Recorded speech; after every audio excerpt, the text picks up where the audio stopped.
Imagine this. You're trapped inside a metal coffin. The temperature outside is 130 degrees Fahrenheit. Inside your tank, it's even hotter. Your water is gone. Your radio is dead. And you have absolutely no idea which direction leads to safety. For 9 desperate days, a British tank crew lived this nightmare in the Sahara Desert during World War II. This is their incredible story of survival, courage, and the unbreakable spirit that defined the greatest generation. What you're about to hear isn't Hollywood fiction. It's a true account of ordinary men who found themselves in an extraordinary fight for survival against the most merciless enemy of all, the desert itself. Before we dive into this gripping tale, if you love untold stories of British heroism from World War II, make sure you hit that subscribe button. We're bringing you the stories that the history books forgot, and trust me, you won't want to miss what's coming next. The North African Campaign of 1942 was one of the most brutal theaters of World War II. While the world watched the dramatic tank battles between British forces under Montgomery and Rommel's Afrika Korps, countless smaller dramas played out across the endless ocean of sand. Our story takes place during the summer of 1942, right in the heart of the fighting in the western desert of Egypt. The crew in question belonged to the British 8th Army, the legendary Desert Rats, who would ultimately break Rommel's advance and turn the tide in North Africa. They were operating a Crusader tank, a medium cruiser tank that was the workhorse of British armored divisions. Fast and maneuverable, the Crusader was designed for the sweeping tank battles that characterized desert warfare. But it had one critical weakness. It was notoriously unreliable mechanically. The crew consisted of 5 men. Lieutenant James Harrington, a 24-year-old officer from Sussex. Corporal Michael Davies from Wales, a coal miner's son who could coax life out of any engine. Trooper Albert Bert Richardson from Manchester, a factory worker with steady hands. Trooper William Scott from Scotland, the youngest at just 19. And Lance Corporal Thomas Bennett from London's East End, whose quick wit kept morale up. These weren't supermen. They were ordinary British lads who had answered their nation's call. But what happened to them over the next 9 days would test them beyond imagination. The western desert was hell on earth. Temperatures inside a tank could reach 160 degrees Fahrenheit. The sand got into everything. Water was more precious than ammunition. Without it, you maybe had 3 days before dehydration killed you. Navigation was done by compass and dead reckoning. The desert itself was often a more fearsome enemy than the Germans. It started on July 15, 1942. The crew had been part of a larger reconnaissance patrol, probing German positions south of Alamein. During a brief engagement with German armored cars, Harrington's tank took several hits. One shell struck near the engine compartment, damaging fuel lines in the cooling system. Black smoke began pouring from the rear. Harrington made the decision that would change everything. He ordered Davies to break off from the patrol and head northeast, away from the German positions, to find a place to make repairs. It seemed reasonable. They had tools and spare parts. What they didn't know was that the damage was catastrophic. Davies nursed the smoking tank across the desert for about an hour. But in the confusion of combat and the thick black smoke obscuring their vision, they had veered more eastward than intended. They were driving deeper into the emptiest part of the western desert, away from all known British positions. When the engine finally gave up completely, seizing with a terrible grinding sound, they were alone. Utterly, completely alone. In every direction there was nothing but sand, rock, and shimmering heat haze. "Right then, lads," Harrington said, climbing out. "Let's see what we're dealing with. Davies, Scott, check the engine. Richardson, Bennett, help me try to raise someone on the radio." This is where things started to go terribly wrong. The radio was completely dead. Bennett worked on it for hours, but without proper parts, it was hopeless. They could neither call for help nor receive any signals. The engine was worse news. The cylinder head was cracked and they didn't have the parts to repair it.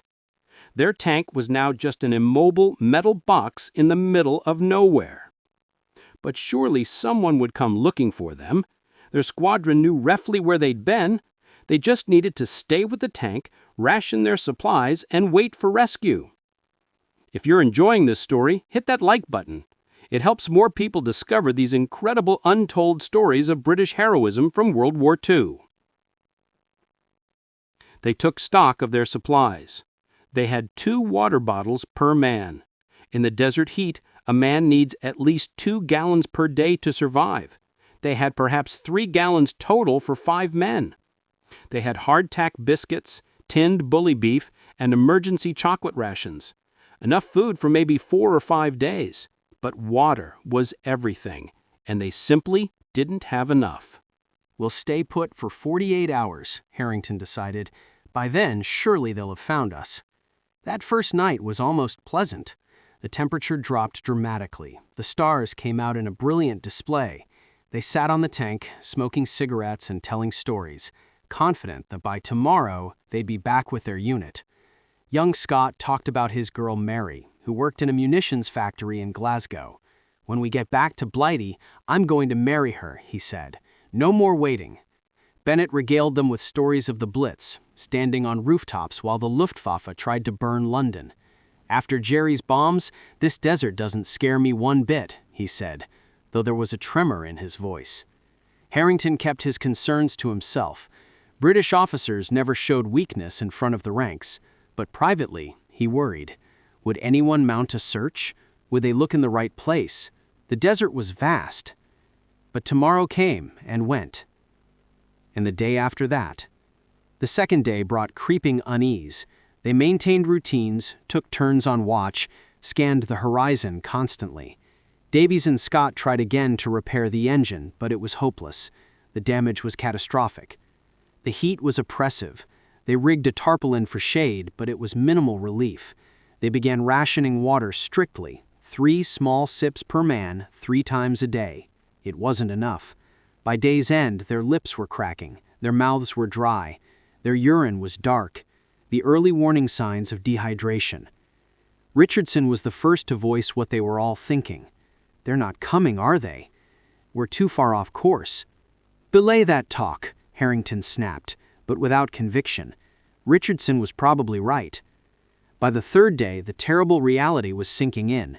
No rescue party had appeared. The horizon remained empty, and their water was running dangerously low.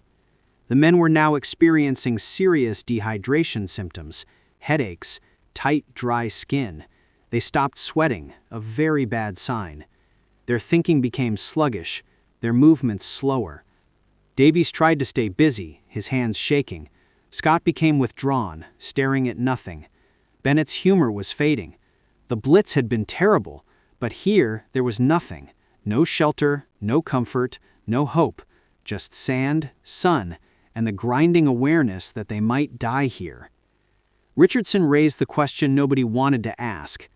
"Sir, if we're going to walk out, we need to do it soon, before we're too weak. Every day we wait, we get weaker." He was right, but leaving the tank meant abandoning any chance of rescue.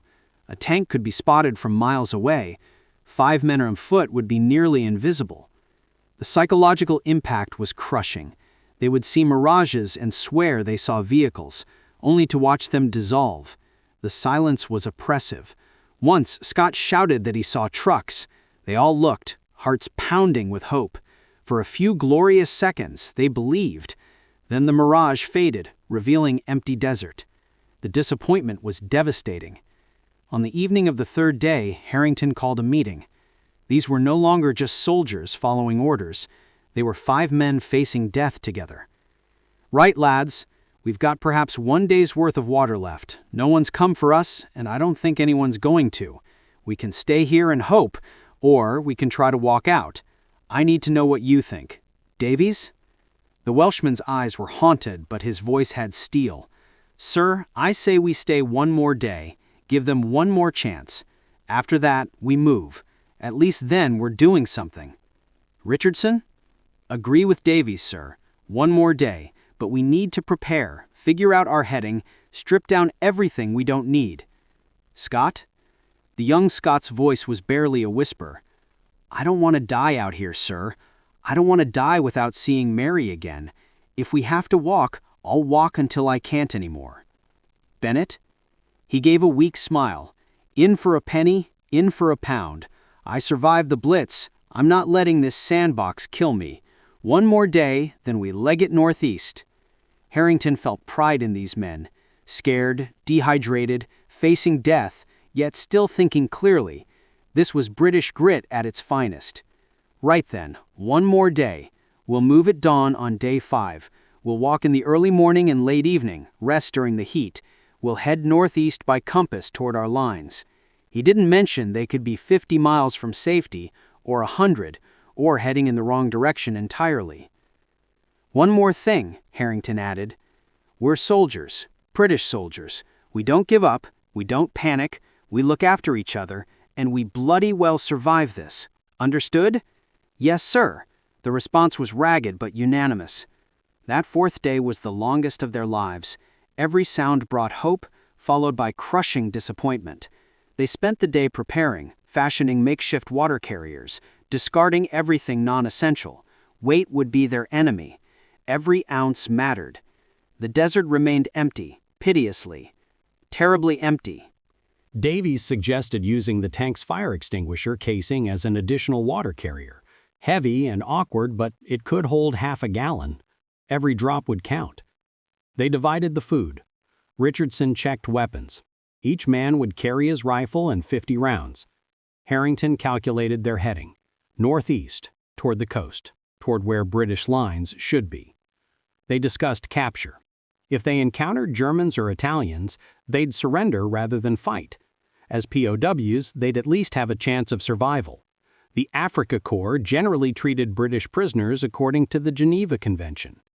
Bennett tried fixing the radio one last time, working with manic intensity. But it was hopeless. In frustration, he hurled a spanner across the sand. Bloody useless. Easy, Tom, Davies said quietly. You did your best. Scott wrote a letter to Mary and placed it inside the tank. Just in case, he said. If someone finds the tank, maybe they'll send it to her. Let her know I was thinking of her at the end.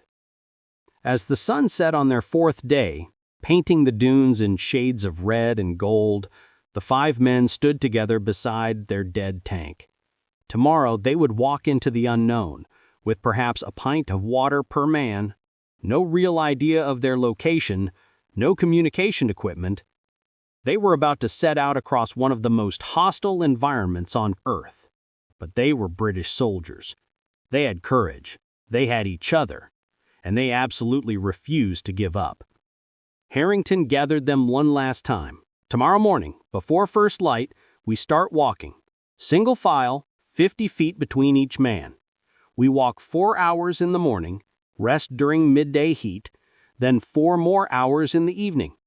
We maintain discipline. We look after each other. And we do not stop until we find help or until we can't go on anymore. We're the desert rats, he continued, voice growing stronger. We fought Rommel to a standstill. We've held the line when everyone said we'd break. We're not going to let this bloody desert beat us, are we? No, sir! Weak, but there. Are we? No, sir! Louder this time with feeling. Damn right we're not. They shook hands all around. Each man looked into the eyes of his comrades and saw the same mixture of fear and determination. That night, none of them slept much. They lay under the stars, each lost in his own thoughts. Scott thought of Mary. Davies thought of Welsh valleys and village church choirs. Richardson thought of Manchester's rain and gray skies. Bennett thought of London, the Thames, his mom's cooking, the pubs at closing time. And Harrington thought of his responsibility. These were his men. If they died out here, it would be on him. He'd made the decision to break away from the patrol, and by God, he would lead them out or die trying. As first light showed in the eastern sky, the 5 men rose, gathered their supplies, and took one last look at their tank. For 4 days it had been their home, their shelter, their hope. Now it was just a hollow metal shell that would become their tomb marker if they didn't make it out. Davies patted the armor plating one last time. "Thanks for getting us this far, old girl." Then they turned their backs on the tank and began walking northeast, into the rising sun, into the unknown, into what would become one of the most incredible survival stories of World War II. What happened next would test them beyond anything they could have imagined. The real ordeal was just beginning. In the days to come, they would face hallucinations that would make them question their sanity. They would make decisions that would haunt them for the rest of their lives. They would discover things about themselves, about courage, about the human will to survive that they never knew existed. And through it all, they would cling to one simple truth. They were British soldiers, and British soldiers do not quit. In the next part, we'll follow these brave men as they begin their desperate march across the Sahara. They'll face hallucinations, internal conflicts, and decisions that will mean the difference between life and death. You absolutely won't want to miss it. Make sure you're subscribed so you don't miss part 2 of this incredible true story. Welcome back to the most incredible survival story you've never heard. In part 1, we met 5 British tank crew members stranded in the Sahara Desert after their Crusader tank broke down during the summer of 1942. Lieutenant James Harrington, Corporal Michael Davies, Trooper Bert Richardson, Lance Corporal Thomas Bennett, and young Trooper William Scott spent 4 agonizing days waiting for rescue that never came. Now, with their water nearly gone and hope fading, they're about to embark on a desperate march across one of the most hostile environments on Earth. If you haven't watched part 1, stop right now and go watch it. Trust me, you need the full story. And if you're already subscribed, thank you. If not, hit that subscribe button because part 3 is going to blow your mind. The 5th day began in darkness. Harrington roused his men at 4 a.m., 2 hours before dawn. They moved out in single file as planned. The lieutenant led with compass in hand, checking their bearing constantly.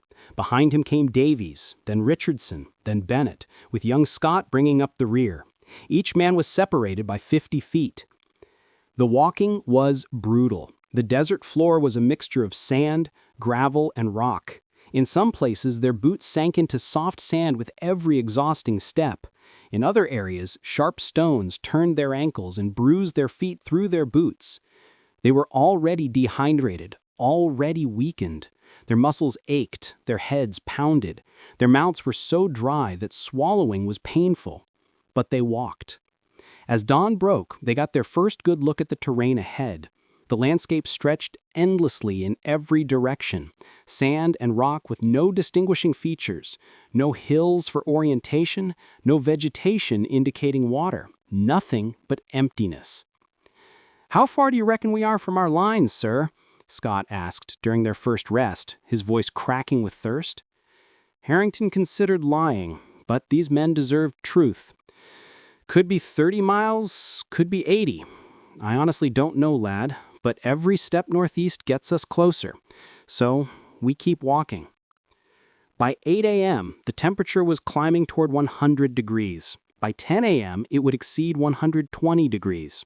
They'd walked for about 4 hours, covering maybe 8 or 9 miles. It felt like days. Harrington called a halt. "We rest until 4 p.m. Find what shade you can, stay still, conserve energy and water." There was no shade, not a scrap anywhere. They tried to rig shelter using canvas and rifles, but it provided minimal relief. The 5 men huddled together and tried not to think about the heat, the thirst, the impossible distance ahead. This is where the real mental battle began. They had hours to sit, hours to think, hours for doubt and fear to creep in. The silence was oppressive, the heat crushing, and the water ration, Harrington allowed 3 small sips each, did almost nothing to quench their raging thirst. Davies began showing serious distress. His breathing was rapid and shallow. His skin looked gray. He'd been the strongest of them, but dehydration doesn't respect strength. "Michael," Harrington said quietly, "I need you to hold on. I need you strong. The men look up to you." Davies nodded weakly. "I'm trying, sir, but my legs feel like lead. My head's spinning. I don't know how much longer." "You'll make it. We all will. Think about Wales. Think about going home." But thinking about home might be the worst thing. Home meant water from taps, cool rain on green hills, everything they didn't have and might never see again. If you're enjoying this story, hitting the like button really helps us reach more people. It takes 2 seconds and makes a real difference. At 4 p.m., they rose and resumed. Every muscle screamed in protest. Their joints were stiff from sitting in the heat, but they moved out, maintaining single file, heading northeast. The evening march was harder. They were weaker, more dehydrated, more exhausted. Scott was stumbling frequently. Richardson had developed a pronounced limp. His boots had rubbed his feet raw. Bennett was muttering to himself, a bad sign. By 7 p.m., they'd covered another 6 or 7 miles, 17 for the day. In normal conditions, that would be decent, but these weren't normal conditions. Every mile had cost them dearly. As dark fell, Harrington called another halt. They had perhaps 3 or 4 ounces of water per man remaining, maybe enough for one more day, if they were extremely careful. After that, willpower alone. Sleep was nearly impossible. The temperature dropped rapidly, and they were shivering where they'd been baking hours before. Their bodies were so depleted that rest wouldn't come. They lay on hard ground, staring at stars, each man alone with his thoughts and fear. Day 6 was when things went seriously wrong, not just physically, but mentally. Severe dehydration does strange things to the human brain. As the body loses water, blood thickens, the brain receives less oxygen, and hallucinations begin. It started small. Richardson swore he heard aircraft engines. They all stopped, listened intently. Nothing. "Must have imagined it," he muttered, eyes haunted. An hour later, Bennett was certain he saw a building on the horizon. "Look, there! It's a house, or maybe a fort." They all looked, nothing but sand and mirage shimmer. The disappointment on Bennett's face was crushing. By midday on the 6th day, young Scott had begun seeing water everywhere. "There's a well, right there! Can't you see it?" He tried to run toward his hallucination, but Davies caught him. "Easy, boyo. There's nothing there. It's the heat." "No, it's real. Let me go. There's water." Scott struggled against Davies' grip, his strength surprising given his weakened state. Harrington stepped in. "Scott, stand down. That's an order. There's no water. It's a mirage. You understand me?" Scott's eyes cleared for a moment, and he looked horrified. "I'm sorry, sir. It just looked so real." "I know, lad, but you have to keep your head. The moment we lose our minds, we lose everything." But keeping their heads was becoming increasingly difficult. The human body is about 60% water. Lose 10% and you experience serious symptoms. Lose 15% and you're in critical danger. These men were approaching that threshold. Davies was in the worst shape. His lips were cracked and bleeding. His eyes were sunken deep. His skin had lost all elasticity. When Harrington pinched it, the skin stayed tented up, not bouncing back, a classic sign of severe dehydration. "We need to find water, soon, or we're not going to make it." Harrington knew he was right. They'd been walking for 2 days, covering maybe 35 miles. If they were lucky, they might be halfway to safety. If unlucky, they were walking in the wrong direction entirely. And without water, they wouldn't last another 2 days. That afternoon, Richardson made a desperate suggestion.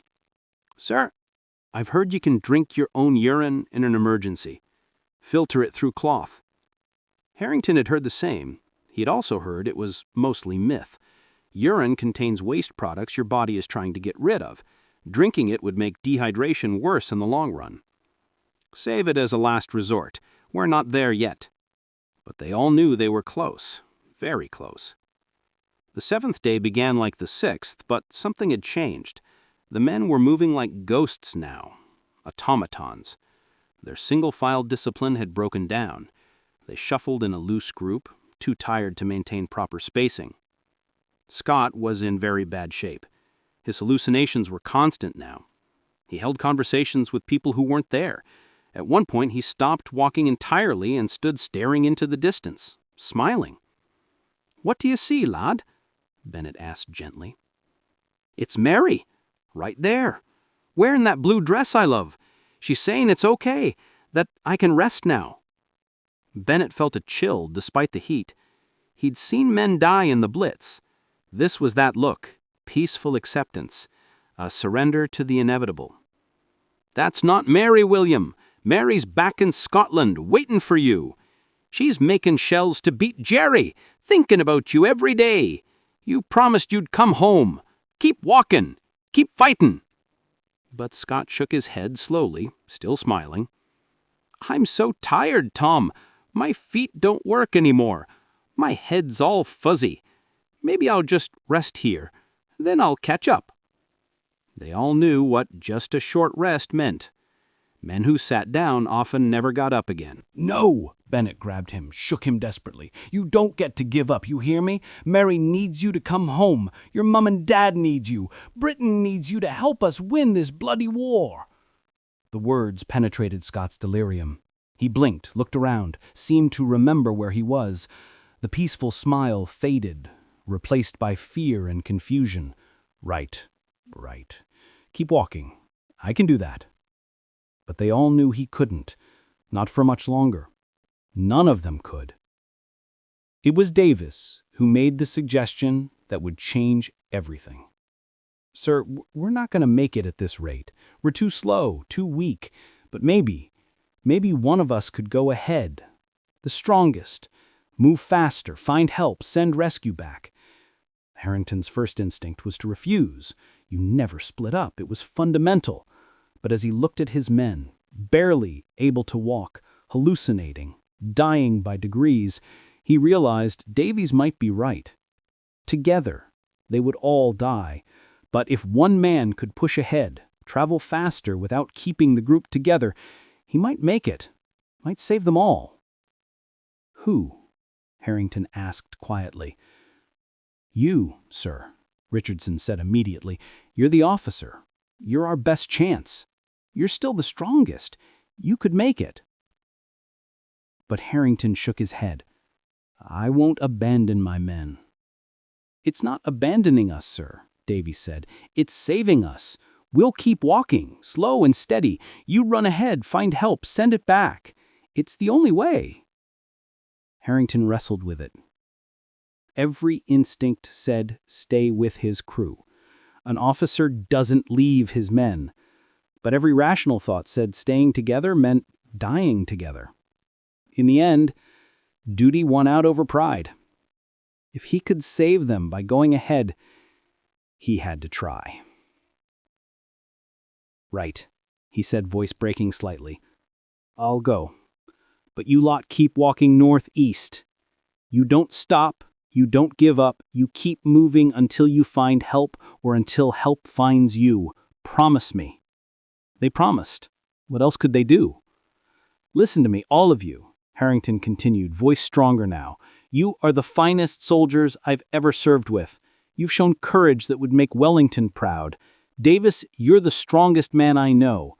Richardson, your steadiness has held us together. Bennett, your humor has kept us human. And Scott, William, you're braver than you know, lad. You're going to make it home to Mary. I believe that." There were tears in his eyes now, though his body had no moisture to spare. These were his men, his responsibility, his brothers. Harrington distributed the remaining water among them, keeping barely a mouthful for himself. He checked his compass one more time, fixed the bearing in his mind, and shook hands with each man. When he got to Scott, the young man grabbed his hand with both of his. "Tell Mary I tried, sir. If I don't make it, tell her I loved her. Tell her I wanted to come home." "You're going to tell her yourself, lad. You're going to walk out of this desert, go home, marry that girl, and tell your children about surviving 9 days in the Sahara. That's an order, Trooper Scott." Scott managed a weak smile. "Yes, sir." Then Harrington turned northeast and began to run. Not a fast run, he didn't have the energy, but a steady jog that ate up ground faster than their walking pace. He ran until his lungs burned and his legs screamed. He ran until the figures of his men disappeared in the heat shimmer. He ran until he couldn't run anymore, and then he walked. Fast. Faster than they could manage as a group. Behind him, the 4 remaining crew members watched their officer disappear.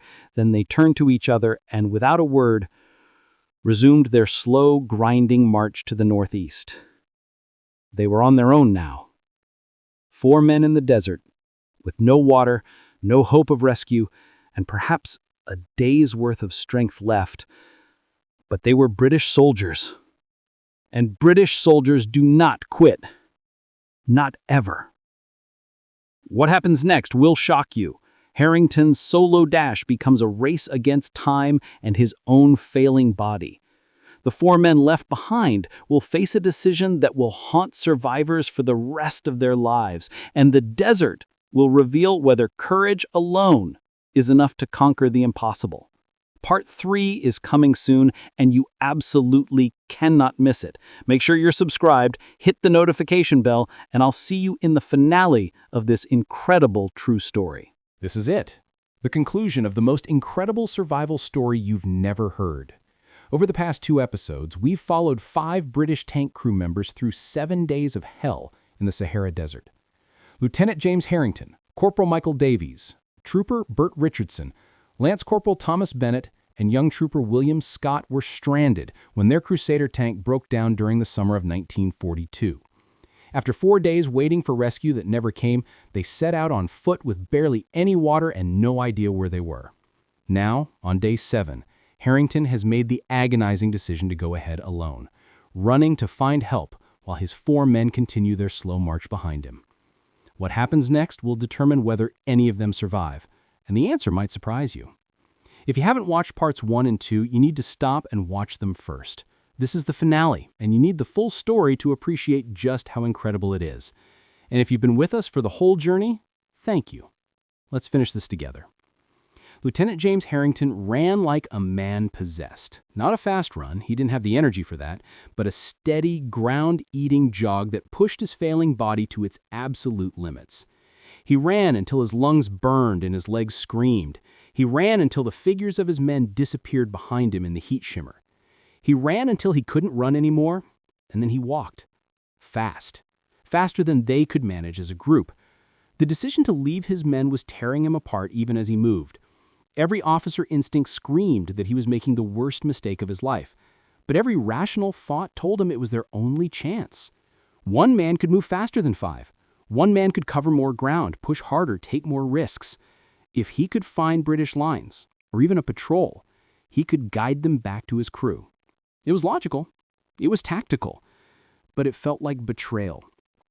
Harrington had perhaps half a mouthful of water left, which he'd saved despite his men's protests. He took tiny sips, just enough to wet his mouth, make swallowing possible. His body was in terrible shape. He'd lost probably 30 pounds since this ordeal began. His uniform hung on him like a sack, his face was burned raw by the sun, his lips were cracked and bleeding. His eyes were sunken, the whites turned yellow from dehydration. But he ran, because he was a British officer, and British officers do not quit. For 3 hours he maintained his pace, covering perhaps 12 miles. By mid-morning, his jog had slowed to a fast walk. By noon, it was a shuffle. But he kept moving, kept checking his compass, kept heading northeast. And then, around 2 p.m. on the 7th day, he saw it. At first, he thought it was another hallucination. He'd been seeing mirages all morning, shimmers that looked like vehicles or buildings. But this didn't shimmer. It didn't fade. As he got closer, stumbling now, barely able to walk, he realized what he was seeing. Tire tracks. Recent tire tracks. Not one set, but multiple. A convoy had passed through here and recently. Maybe yesterday, maybe this morning. The tracks were heading northeast, then curved slightly to the north. After another hour, he saw dust on the horizon. Vehicles. A lot of them. His heart hammered in his chest. This was it. This was salvation or capture, life or death. As the vehicles got closer, he could make out details. They were trucks, not tanks, canvas-covered lorries. And on the lead vehicle, he could see a British flag. He wanted to weep. He wanted to shout, but his throat was too dry, his voice too weak. He waved his arms, staggering toward the convoy.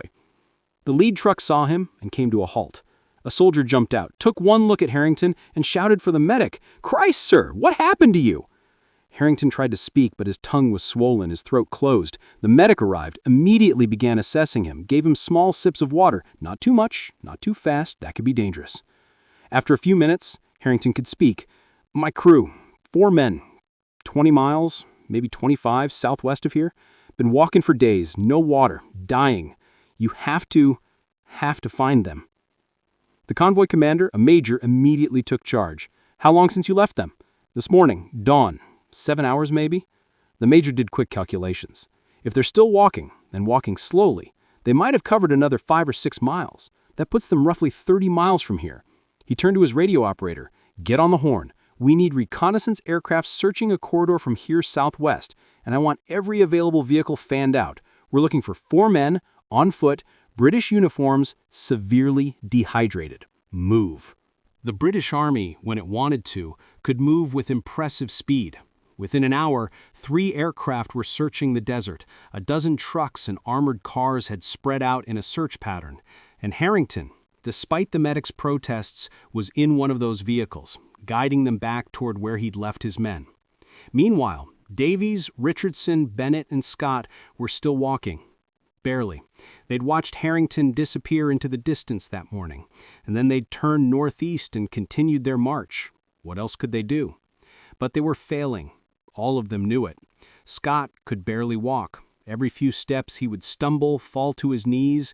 Davies and Richardson would help him up, and he'd stagger on for another 100 yards before falling again. Bennett was talking to himself almost constantly now, a running monologue that made no sense. He thought he was back in London, dodging through the Blitz, looking for his mum's house. "The bakery's still standing," he muttered. "That's good. Mum likes her bread from there. Gotta check if the roof's okay. Bomb came down last night, see?" Davies and Richardson were the only 2 still marginally functional, and they weren't far behind the others. Davies' legs felt like they weighed 1,000 pounds each. Richardson could barely see. His vision was tunneling, everything except a small circle in the center going dark. They'd been walking for perhaps 3 hours since Harrington left, when Scott fell for the last time. He went down hard, face first into the sand, and didn't try to get up. "Come on, lad," Davies said, bending over him. "Up you get, just a bit further." But Scott didn't respond. He lay still, breathing but unresponsive. His body had simply given up. Davies and Richardson looked at each other. They both knew what they were looking at. Scott was done. He couldn't walk anymore. Carrying him was impossible. They didn't have the strength. "We can't leave him," Richardson said. "We can't stay either," Davies replied. "If we stop, we all die here." It was the worst decision imaginable. Leave their mate behind to die alone in the desert, or stay with him and guarantee that all 4 died together. There was no good choice. There was no right answer. In the end, it was Bennett who made the decision for them. The Londoner, who'd been rambling incoherently for hours, suddenly became lucid. He looked at Scott, lying in the sand, then at Davies and Richardson. "You 2 go," he said, his voice clear and steady. "I'll stay with William. Someone should. He shouldn't die alone." "Tom." "No," Richardson began. "Yes, you know it makes sense. I can barely walk anyway. My vision is going. I'm slowing you down. You 2 are the strongest. You've got the best chance. Go. Find help. Send them back for us if you can." Davies and Richardson protested, but in their hearts they knew Bennett was right. The 4 of them together couldn't make it. But 2 men, the 2 strongest, might have a chance. Before we find out what happens next, I need you to ask you a favor. If this story has moved you, if you've been on the edge of your seat for 3 episodes, please hit that subscribe button and the notification bell. We're bringing you true stories of courage and survival that deserve to be remembered. Your subscription helps us continue this mission. The 2 men shook hands with Bennett, tried to say something meaningful to Scott even though he couldn't respond, and then resumed walking northeast. Every step was agony. Every step felt like betrayal. But they walked. They walked for another 2 hours. The sun was beginning to set when Richardson, his vision almost completely gone, heard a sound that didn't belong in the desert. An engine. "Do you hear that?" he asked Davies. "I hear it. Don't know if it's real or not anymore." But it was real. An armored car appeared over a dune, its Union Jack pennant flying proudly. The vehicle skidded to a stop and soldiers jumped out. "Christ, we found 2 of them!" one soldier shouted into his radio. "We need medical assistance immediately." Davies and Richardson were loaded into the vehicle, given water carefully measured, wrapped in blankets despite the heat. They were barely conscious, but conscious enough to speak. "2 more," Davies managed to say. "Stopped. 5 miles back, maybe 6. Both down. One lad named Scott, another named Bennett. They're dying." The armored car immediately reversed course, following the tracks that Davies and Richardson had left in the sand. Other vehicles converged on their position. Within 20 minutes, they'd found Bennett and Scott. Scott was unconscious, barely breathing. Bennett was sitting beside him, holding his hand, talking to him quietly. When the British soldiers arrived, Bennett looked up with tears streaming down his face. "Is he alive?" he asked. "William, is he alive?" The medic checked Scott's pulse, his breathing. "He's alive. Barely, but he's alive. We need to get him to a field hospital immediately." All 4 men were evacuated by truck to the nearest British field hospital. They were given intravenous fluids, treated for severe dehydration, heat exhaustion, and exposure. The doctors said that another few hours and at least 2 of them would have been dead. They spent 2 weeks in the hospital recovering. Their feet were badly damaged from the march. Their kidneys had been stressed to the point of failure. They'd lost dangerous amounts of weight. But they were alive. And on the 8th day of their ordeal, Lieutenant James Harrington came to visit them. He stood at the end of Scott's bed, the young Scott who'd been closest to death, and Scott managed a weak smile. "We made it, sir," Scott whispered. "We bloody made it." "That you did, lad. That you did." Here's where the story gets even more remarkable. All 5 men survived. All 5 recovered from their ordeal, and all 5 were awarded military commendations for their courage and endurance. Scott went home on medical leave, married his Mary, and returned to service 3 months later. He fought through to the end of the war and lived to the age of 82, always carrying that photograph of Mary that he'd clutched in the desert. Bennett, the Londoner who'd volunteered to stay behind, was awarded the Distinguished Conduct Medal for his selflessness. He returned to London after the war, became a teacher, and spent the rest of his life telling school children about the importance of courage and sacrifice. Richardson and Davies both remained in the Army after the war, reaching the rank of Sergeant Major. They stayed in contact for the rest of their lives, bonded by their experience in a way that only those who've faced death together can understand. And Harrington? He was promoted to captain and given command of his own tank squadron. He led his men through the Battle of El Alamein, through Tunisia, Sicily, and Italy. He survived the war, returned to Sussex, and spent his days working at a quiet job in a library. But every July 15th, the anniversary of the day his tank broke down, he would raise a glass to his crew. To the men who refused to give up, to the men who proved that courage isn't about not being afraid, it's about being terrified and continuing anyway. The British Army later studied this incident as a case study in survival, leadership, and decision-making under extreme conditions. Harrington's decision to go ahead was analyzed by military academicians and deemed correct under the circumstances. The fact that Bennett chose to stay with Scott was highlighted as an example of selfless courage. And the entire crew's refusal to give up, even when death seemed certain, became legendary within the 8th Army. There's a memorial marker today at the approximate site where their tank broke down, placed there by veterans of the North African campaign. It reads simply, "To the crew of Crusader Tank 17B. 9 days lost, never broken, never forgotten." So, What can we learn from this incredible story? These were ordinary men thrust into an extraordinary situation. They weren't special forces. They weren't survival experts. They were a factory worker, a coal miner's son, an East End Londoner, a Scottish teenager, and a young officer from Sussex. What saved them was not superior training or equipment. What saved them was their refusal to give up, their loyalty to each other, and their embodiment of that particularly British quality of stubborn determination in the face of impossible odds. Harrington's decision to leave his men was the hardest choice of his life, but it was the right choice. Sometimes leadership means doing the thing that feels wrong because it's the only thing that might work. Bennett's decision to stay with Scott showed that heroism isn't always about charging into battle. Sometimes it's about sitting in the sand with a dying friend, making sure he's not alone at the end. And Davies and Richardson's agonizing decision to keep walking, leaving their mates behind, showed that survival sometimes requires heartbreaking choices. But the most important lesson is this: courage isn't the absence of fear. All 5 of these men were terrified. They were dying. They knew it, and they were afraid. But they kept walking. They kept fighting. They refused to surrender to despair. That's real courage. That's real heroism, not the Hollywood version, but the genuine article. Ordinary people doing extraordinary things because they simply refuse to quit. The North African campaign is full of stories like this, tales of incredible courage and survival that have been forgotten by history.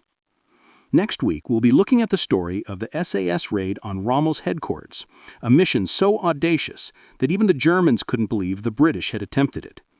It's another story you won't believe is true, but every word of it is. If you want to make sure you don't miss that video, hit subscribe right now.